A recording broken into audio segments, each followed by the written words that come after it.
கிருஷ்ண யஜுர்வேத சம்ஹிதா சம்பூர்ண மகா யஜ்ஞம் மற்றும் வேத பாராயணம் சிங்கேரி சாரதா மண்டபத்தில் நடைபெற்றது.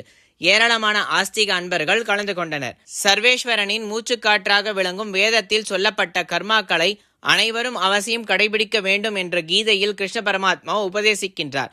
தற்காலத்தில் நடைமுறையில் அனுஷ்டிப்பது மிகவும் கடினமாக உள்ளது. அதன்படி சதுர்வேத பாராயணங்கள், கணபாராயணம், ஜடபாராயணம் மற்றும் பாகவத சப்தாக யஜ்ஞங்கள் முதலியவை லோக க்ஷேமத்திற்காக நாடு முழுவதும் நடைபெற்று வருகின்றது. அதன் ஒரு நிகழ்வாக மார்கழி மாதத்தில் ஆண்டுதோறும் ஸ்ரீ குரு பாதுகா வேத கைங்கரிய ட்ரஸ்ட் சார்பில் லோக க்ஷேமத்திற்காக வேத பாராயணம் சிங்கேரி பீடாதிபதிகள் ஜெகத்குரு ஸ்ரீ ஸ்ரீ பாரதி தீர்த்த சுவாமிகள் மற்றும் ஸ்ரீ ஸ்ரீ விதுசேகர பாரதி சுவாமிகள் ஆகியோரின் அனுகிரகத்துடன் நெல்லையில் நடத்தப்பட்டு வருகின்றது.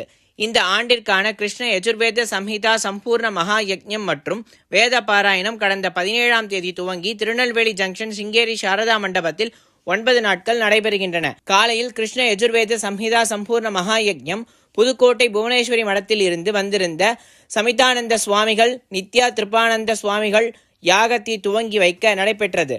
மாலையில் கோவிந்தபுரம் சந்திரசேகர பாகவதர் பாகவத சப்தாகம் நடைபெறுகின்றது. இந்த நிகழ்ச்சிகளை ஸ்ரீ குரு பாதுகா வேத கைங்கரிய ட்ரஸ்ட் சார்பில் பாரத் கிருஷ்ணன், வசந்தி பாண்டுரங்கன், கைலை கண்ணன் ட்ரஸ்ட், ராமகிருஷ்ண வாத்தியார், பாலாஜி வாத்தியார், ஹரிவாத்தியார், பாபு சங்கரலிங்கம் உள்ளிட்ட பலர் கலந்து கொண்டனர்.